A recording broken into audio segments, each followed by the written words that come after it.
Morning, fellow Winsome shareholders and stakeholders.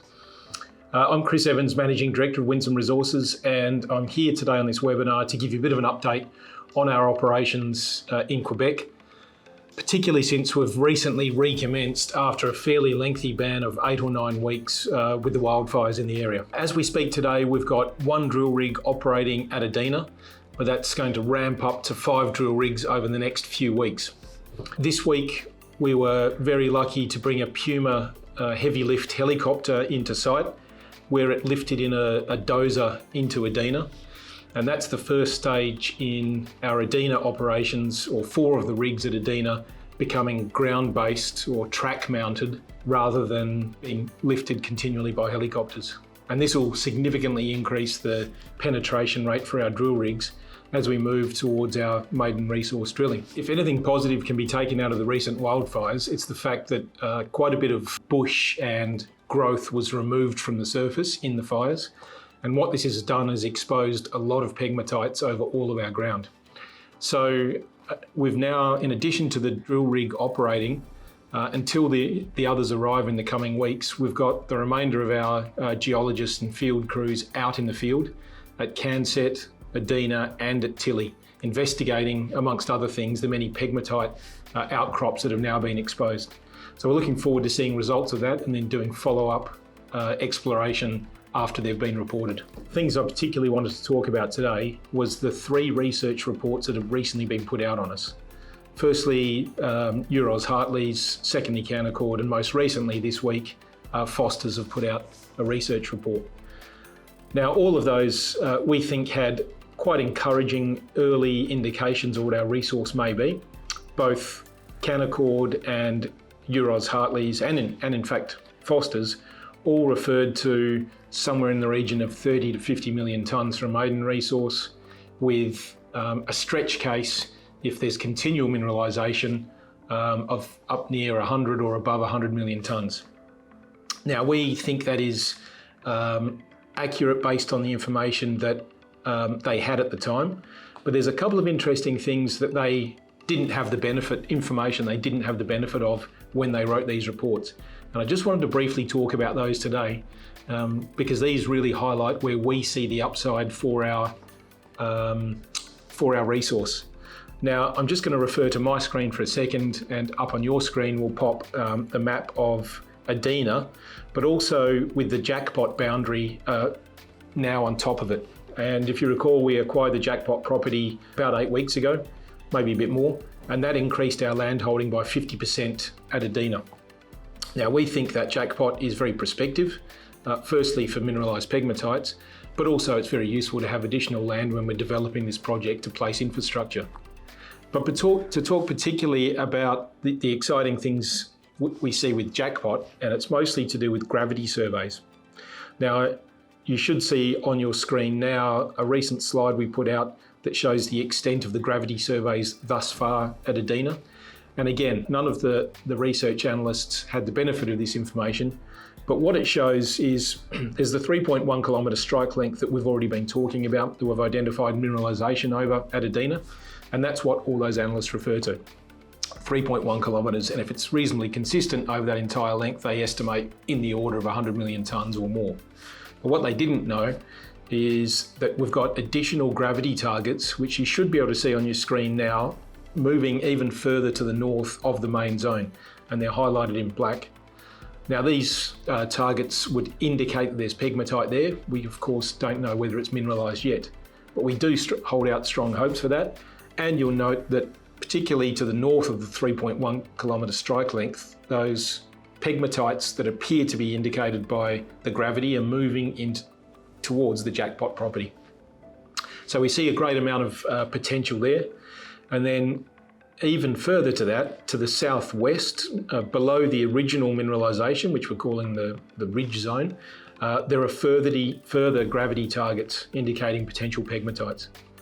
So when we have our 5 drill rigs back on site, 4 of them will be concentrating on resource development drilling, and 1 of them will be looking at these potential new areas to show the further resource potential of what we have at Edina. I think just to wrap up, before we go into questions, I'd like to talk about the power metals deal that we announced last week. That was extremely positive. We like the fact that Tessel and Mazarac can now be explored by the Power Metals team, who are in much closer proximity to those properties and have more capacity to do so, while we focus on Edina and Cansett. We've got a very strong partnership with Power Metals, and we look forward to working with them and assisting them where we can going forward. And then the other announcement we put out last week was the great strides our local team is making in the infrastructure area. We've been talking to local government, speaking to our Cree partners, visiting their towns, and advancing our plans to connect Edina by road to the Trans-Tiger Highway to the north. So these are all project development requirements that are going on in the background, and it's strengthening our position in Quebec. So I think that summarises everything I wanted to talk about today. I now look forward to jumping into questions. If any of you are online and have questions, please fire away. I'll be heading back to Quebec very shortly, in about 2 weeks, and I look forward to keeping you all updated. What I was saying at the beginning was that we've currently got one rig operating as we speak on site at Edina, and there's another one coming very shortly, but within a couple of weeks we'll have 5 rigs working at Edina, and the plan is to have 4 of those turned into tracked rigs over the next couple of months, and have those concentrating on resource development drilling while the 5th rig investigates those other targets that I just referred to with gravity. Now there's some questions coming through. The first one is from Dayton. Thank you very much, Dayton, for this question, and it is, how long till we see more drilling results?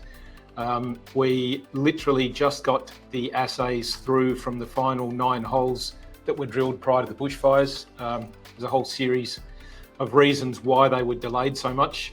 We're processing those now and expect to have them released to the market very shortly. So they're actually in our hands, but of course we've got to do a bit of interpretation before we release them. The waiting time was unacceptably long from SGS, and there were some technical reasons that assays had to be rerun, and we're pretty concerned with the time it took. And as we have been doing for a while, we've been looking into measures to lower that assay time. It should be less than 4 weeks is the industry standard in Canada. One of the things that SGS is doing is sending a mobile sample prep lab up to Radisson, which is only a couple of 100 kilometres from our logistics base, the Cargare camp. And what that'll allow us to do is very quickly get the drill core, prepare into samples which are only very small. They can be then either flown or driven straight to the lab, and that should take at least 1 to 2 weeks off the assay time. Quite often it's been the sample prep facility in Val-d'Or that's held up our assays. So we think that's going to lower the time going forward. And additionally, the last quarter of the calendar year is traditionally a good time to get assaying done because the volume of drilling is normally lower. There's a lot of field work going on with drilling commencing more towards the end of the year or in January. So we're pretty confident that as our drilling now is ramping up and we're going to have a lot of assays, that time will come down to below a month. Just referring to some other questions on my laptop.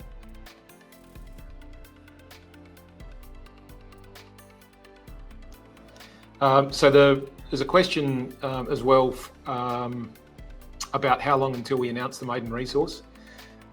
As I said, we're ramping up over the coming weeks with 5 drill rigs, 4 of which will be concentrating on resource development drilling.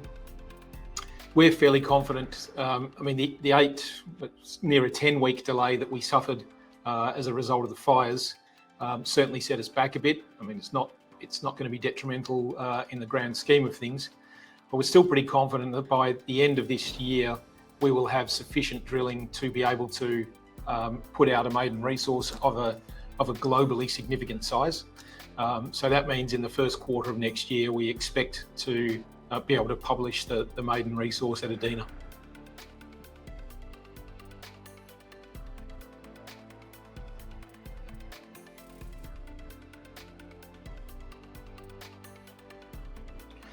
Question from Mark, who's asked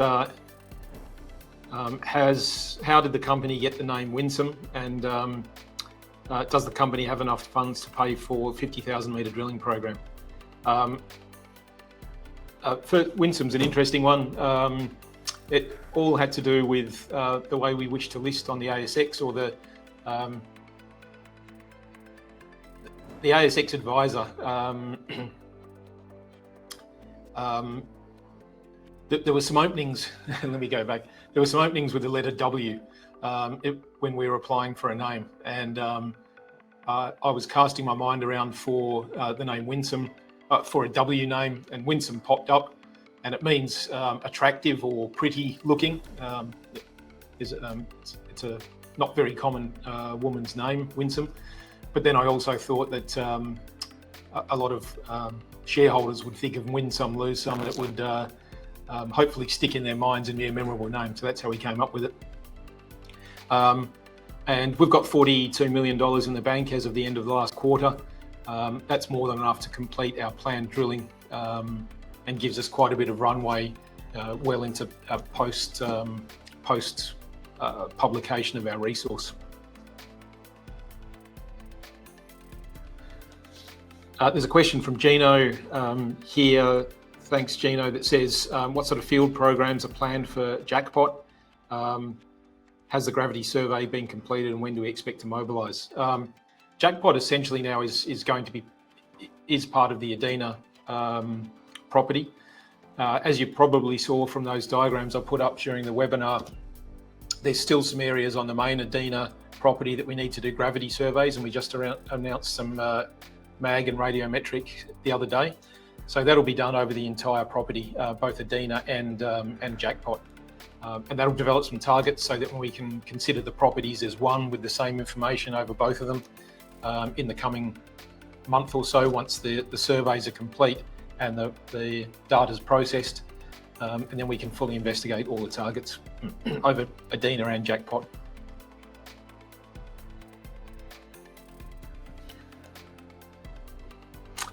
Dan has asked about the road planning and building situation. Thanks, Dan. The Grand Alliance is a joint venture between the Quebec government and the Cree Nation, and the Grand Alliance was formed in order to promote the construction of infrastructure in northern James Bay. And one of the plans they have, in fact there's a pre-feasibility study on it, is a road that goes from the Renard Diamond Mine to the south of Edina, literally passes right next to Edina and then up to the Trans-Tiger Highway. Now, the expected construction horizon for that is 5 to 7 years from when it was published a year or two ago. So we're pretty confident that the government and the Cree Nation will build that road before we are intending on coming into production at Edina. But as I've said in the last couple of weeks, we have taken the initiative and applied for permits to build the northern part of that road.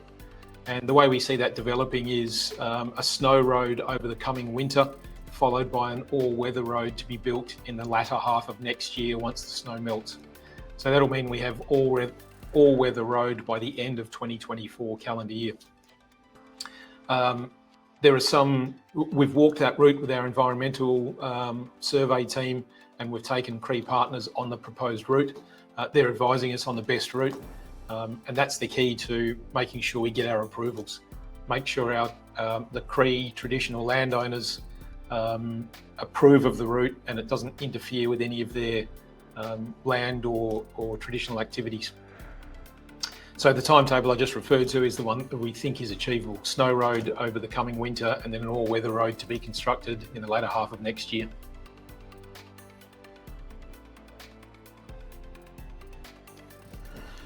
Gary's asked a question about the fires. What area? Sorry, I may have got there. Gary asked a question about the fires. What areas did it clear? So the fires cleared quite a bit of area at Edina. Probably, I guess, a third of the property was affected, and that's exposed some pegmatites. Likewise at Tilly, and also a small amount at Cansett, maybe maybe a fifth of the property at Canset, but of course that's a much bigger property. So that's provided some more visual targets for us to explore, which we're doing right now, because we've got teams on the ground at both, well, at Canset, Edina and Tilly.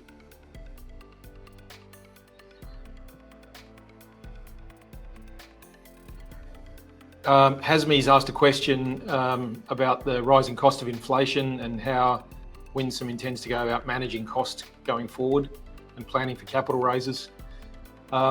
We have 42 million in the bank at the moment, and with all 5 rigs on site, we'll be spending somewhere between 2.5 and 3 million a month. So that gives us a fair bit of runway well into the latter half of next year for capital raising. But of course, we always want to make sure that we're well protected against fluctuations in the market. And that means raising money when we're able and making sure there's always a buffer there to make sure we can continue the activities that we need to do to develop the Edina and our other projects, despite the external economic conditions. Mark's asked another question, is Winsome looking like a low strip ratio project? Yes, well, Edina certainly is. The main zone outcrops at the surface for either at surface or within a few metres of the surface for almost the entire 1 kilometre strike length that we're currently conducting our resource development drilling on. And you may recall the pegmatite models that we published in our most recent presentation a couple of days ago, and that shows a very large ore body almost at surface, which would indicate a very low strip ratio.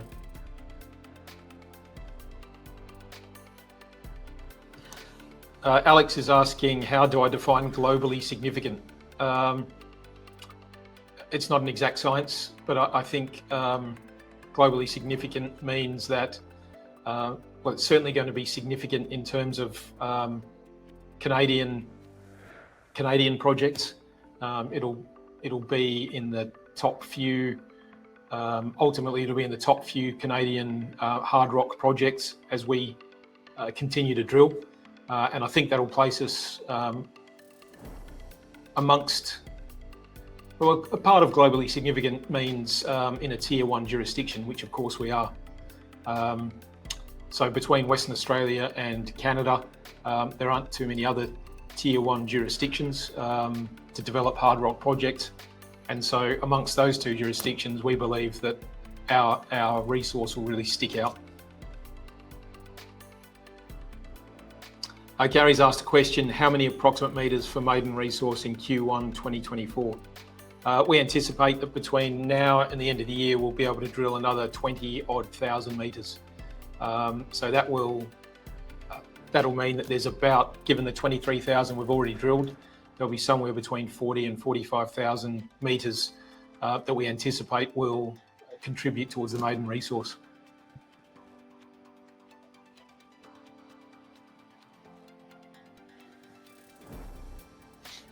Daniel's just asked a question about the road. Hopefully I just answered that. We expect the snow road to take a few months over winter this year, or in the coming winter in the north, and then the all-weather road will take probably about 6 to 9 months to construct, depending on how quickly we can move.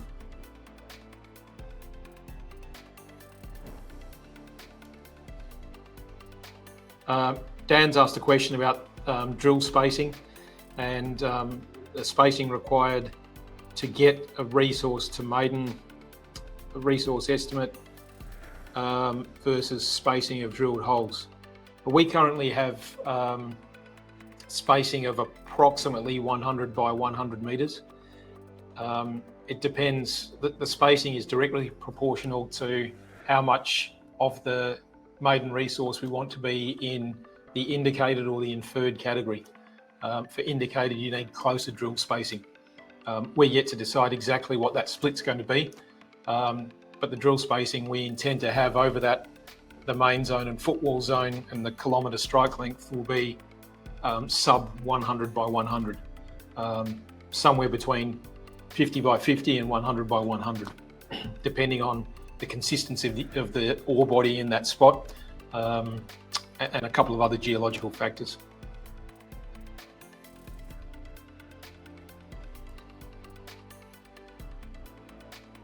Danny's asked a very good question here about the measures the Canadian government's taken to minimise the time for permitting.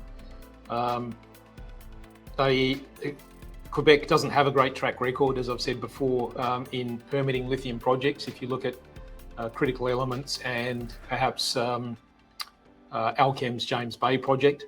But the Canadian government, now they haven't changed their process for permitting, and I don't think they should either. Their permitting process, both at the provincial level and the federal level, is what you'd expect in any other first world country. It's not that dissimilar to Western Australia, in fact. The same sort of environmental surveys are required, and in theory, roughly the same time frames are supposed to be adhered to. So the process hasn't changed, but now that lithium has become somewhat more mainstream than when those two projects I just referred to were going through their permitting process, there's more familiarity in the government and permitting authorities with lithium. Everyone is now aware that it's not a scary or a toxic product. And the Canadian government is actually going out of its way to assist us in our permitting process that we've undertaken so far. And what I mean by that is that they're pointing us in the right direction. They're inviting us to events. They're very open for discussions. And the permitting process that the other two projects I just referred to went through is all online. In Quebec, it's on the COMEX system, and any of us can log in, see what submissions those companies put in, what questions they got back, and what surveys they had to do. So that's very helpful for us to see the path that others have trodden. And the other thing is that I think there's other lessons to be learned from those other companies. There's things that we think we can improve upon. Bringing our First Nations partners along on the journey with us is extremely important for approvals. We're prepared to, I think we've been very proactive in raising enough money so that we can afford to do all our surveys as we can, instead of having to space them out over different seasons due to lack of funds or needing to raise money. So all of these factors together, and the fact that the government can't afford for each lithium project to take 5 or 6 years for permitting. Their credibility will take a real blow. So we're pretty confident that the timing for our approvals will be a lot less than those other companies in Quebec.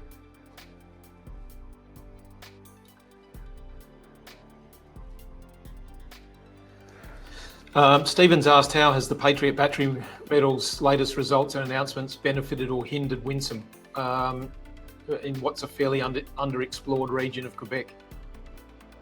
I think I would say the Patriot's announcements haven't really affected us, but what has affected us is the many new entrants into Quebec. We think we're undervalued as a company. Given the globally significant resource, we think we're going to have it out, and the possibility of what it's ultimately going to be when we fully explore Edina. Now, one of the reasons we think we're undervalued thus far is that whenever we go out marketing and we speak to fund managers, they seem almost tired or weary of hearing about new entrants into Quebec or Ontario. New ASX companies grabbing a bit of land with some pegmatite on it or nearby. And they tend to bunch us in with all the many other hopefuls in the region, rather than recognising that we are very shortly going to publish this significant resource.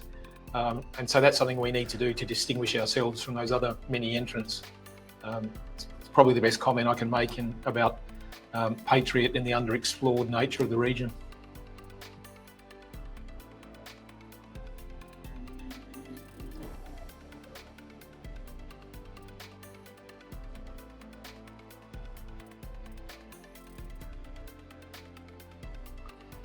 Gary's asked a question. Patriot is 109 million tonnes for a 3.4 kilometre strike. It appears that analysts and Fosters have 125 million tonnes as a possible target. it's feasible that you'll have a larger tonnage than PMET. Is it possible that we've got a larger tonnage for our 3.1 kilometre strike? I think it's a distinct possibility, as those research analysts have pointed out, particularly if on that strike length that we have of 3.1 kilometres, you then consider that we've got the footwall zone that we know about so far, and then we've got those other pegmatites that appear to be trending north. If those are mineralised, then we've got a stacked series of pegmatites over our 3.1 kilometres strike length. And then we've got further gravity targets down to the southwest, which could even extend that 3.1 kilometres. So we agree with those forecasts, and as I pointed out in the webinar, we think there's the potential for even more if these other targets are mineralised.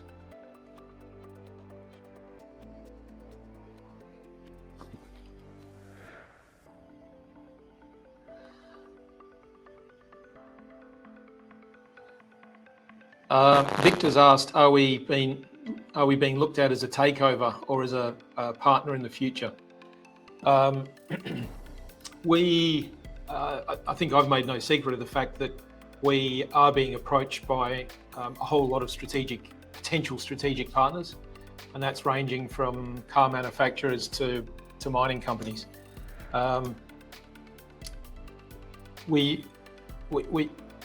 When we think about any potential strategic partnerships, one thing we certainly won't be doing is what some juniors have done in the lithium and other sectors, and that's give away offtake too early. That's our most valuable commodity, and we certainly won't be doing that. But there are other ways we can consider strategic investments, and we'll continue to engage with potential strategic partners. And I think at the right point, maybe that's post publication of our MRE, then we might properly engage with a strategic partner. But we're certainly not short of options.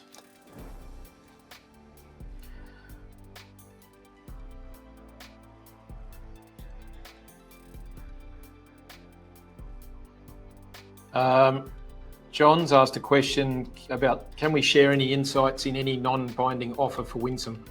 I'm not sure what that refers to. We don't have any non-binding offers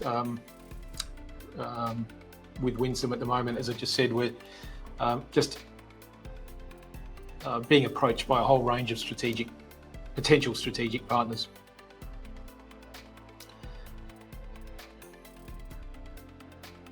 Andy's asked, how long's the northern portion of the road? It's going to be somewhere around 70 kilometres long by the time it hits the Trans-Tyger from Edina.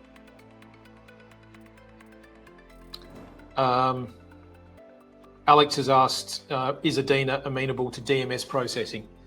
I think the answer to that is, it looks like it is. We've only done one round of fully complete MET test work so far, and we got around 70% recovery for heavy liquid separation, which is the lab version of DMS.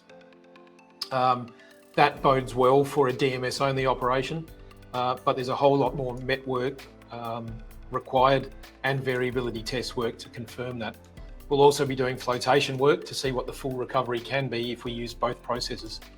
But we've got MET samples in the lab now, quite a considerable volume of them, doing all that work towards a study for next year post MRE.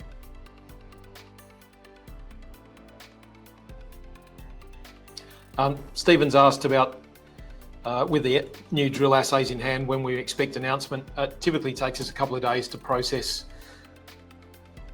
those results and produce appropriate diagrams so that we can explain it properly to the market. So that's probably the best answer I can give at the moment.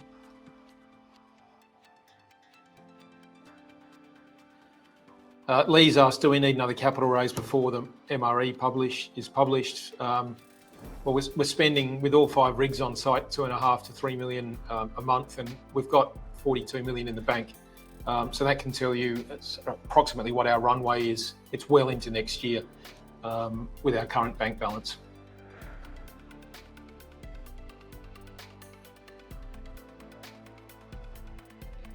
There's a question here from Jerome, thank you.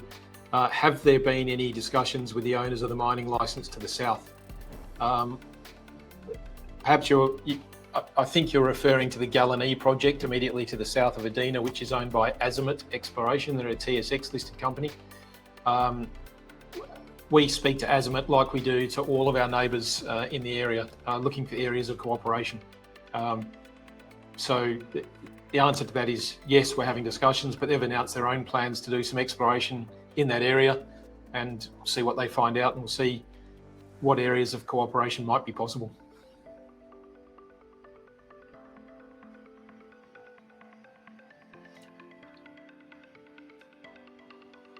Alan's asked that we're currently expanding the camp, and how's it going, and will we need to expand again in the future?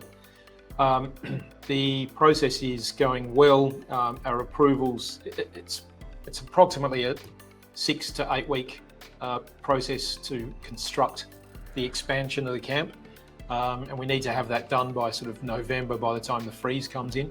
Our approvals, we think, are progressing very well, and we still expect that to occur before the winter. That'll take it to around 50 rooms, and we think that'll do us for a couple of years. The other factor that comes into account is that by the end of next year, we expect to have the all-weather road into Edina, and that would then probably open up the opportunity to build a camp at Edina, maybe a second camp or maybe the main camp.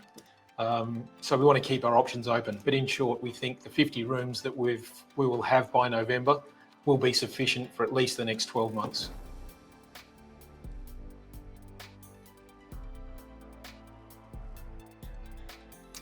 Hasmi's asked about upcoming winter affecting drilling, and does it pose any challenges? No, winter does not pose any challenges. We can continue drilling all throughout the winter as we did last year, except for a 10-day break at Christmas. The helicopters can still fly in winter where we need them to get the crews out, and by the time the real winter hits, 4 of our rigs will be on tracks and so moving independently on the ground. And perhaps I neglected to say earlier that we had sorry, I did say it. We've got now got an excavator on the ground that was dropped in by a heavy lift helicopter, which will facilitate the movement of those tracked rigs around the Edina site.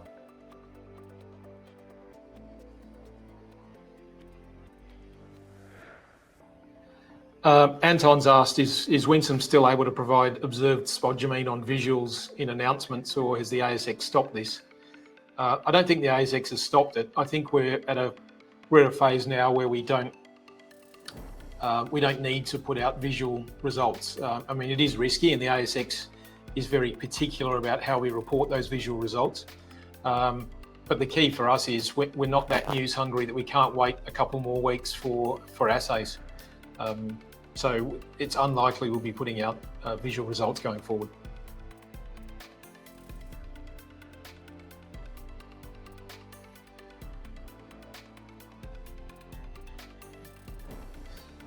I've received another question here about opening our office in Val-d'Or and how it will help relations with the First Nations community.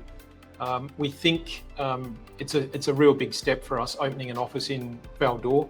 It shows that we're committed to the province, to the project, and that we've got a presence on the ground. I think it will help with relations with the government, with First Nations, and with all local stakeholders, to be able to go in and into our office, find out information on the project, and speak to Winsome staff on the ground. In fact, I'd encourage any of you watching, if you're in Val-d'Or or Quebec in general, get to Val-d'Or and come and see us in our office.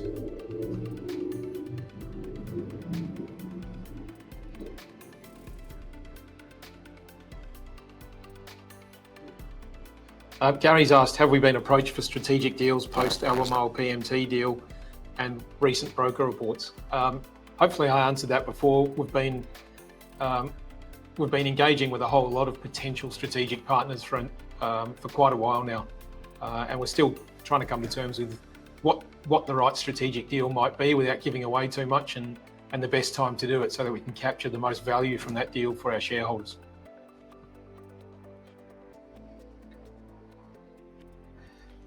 There's another question here from Brian. When are we expecting Power Metals to have its maiden resource?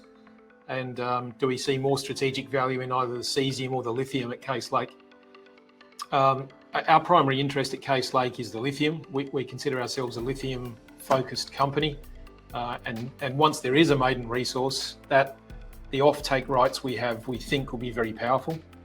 But the cesium shouldn't be discounted either. There are virtually no sources of cesium in the world, viable sources of cesium. Sino mines still operate the Tanko mine in Manitoba, in Canada, which produces a cesium concentrate and it produces a spodumene concentrate, both of which go back to China.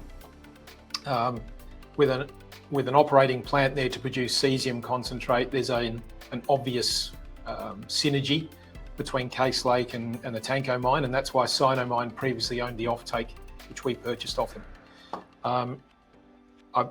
I know there's been a lot of exploration on the ground at Power Metals. They should be publishing results of that exploration soon, and then should have drilling commence before the end of this year. And it shouldn't take too much drilling. One good drilling campaign over a couple of months should get enough meters in the ground to produce a maiden resource. So I'd anticipate it's probably early next year before a maiden resource is published at Power Metals for Case Lake.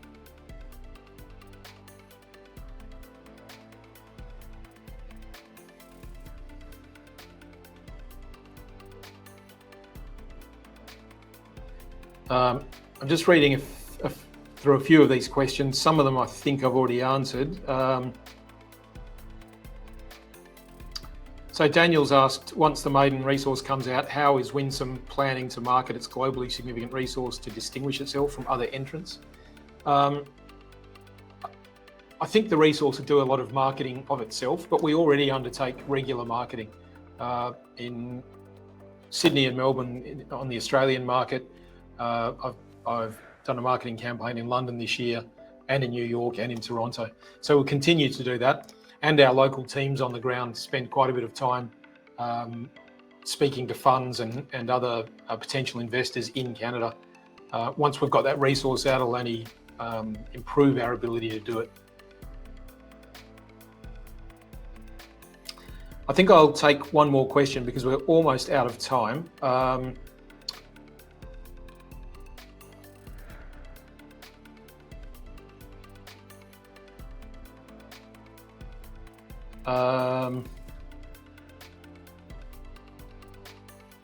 So Vivek's asked a question along the same lines. He's noted that there are a lot of lifestyle lithium companies and directors out there. Hopefully we're not perceived in that manner. But he notes then that marketing will become a key factor in raising Winsome awareness over the next 12 months. And how do we intend to propel our share price? I think it's similar to the previous question, but I think it's a good point. The fact that, recently, about 8 weeks ago, you may recall that we brought on Simon Icapetta as our Chief Development Officer. And Simon was formerly CFO of Core Lithium, who's Australia's latest lithium producer. And in that capacity, he negotiated all the offtake and financing deals for Core. And he's noted, with a bit of surprise since he's joined Winsome, that all the same players he was talking to over the sort of 12 months leading up to production, excuse me, at Core Lithium are the same players that are sort of approaching us now for potential strategic partnerships. So he's very familiar with them, and it's an indicator of what a strong position Winsome is in, I think, given that we're several years away from production, but we're talking to the same players are interested in talking to us. But our marketing is going to be very aggressive once our maiden resource comes out. As I say, we will be targeting those major financial centres, London, New York, Toronto, and the east coast of Australia. With Simon and I able to split up and cover those quite effectively. And also we've got Carl Camartin, our General Manager in Canada, covering Canada in general. So I think while drilling will continue all throughout next year, while we increase the size of our maiden resource, the marketing will ramp up. And the bringing on of a strategic partner may assist in that. there's a certain amount of perhaps validation in doing what PMET did with Albemarle, bringing them on for sub 5% fully diluted with no real other hooks in there, but it sort of validates a project. And that's certainly something we will consider to propel our share price up, as you've said. I think we're just about out of time. Thank you very much, everyone, for your time this morning. I think we had a couple of hundred registrants, which is fantastic. I'll do another one of these in the next month or two to keep everyone updated if you find them useful. Thank you very much.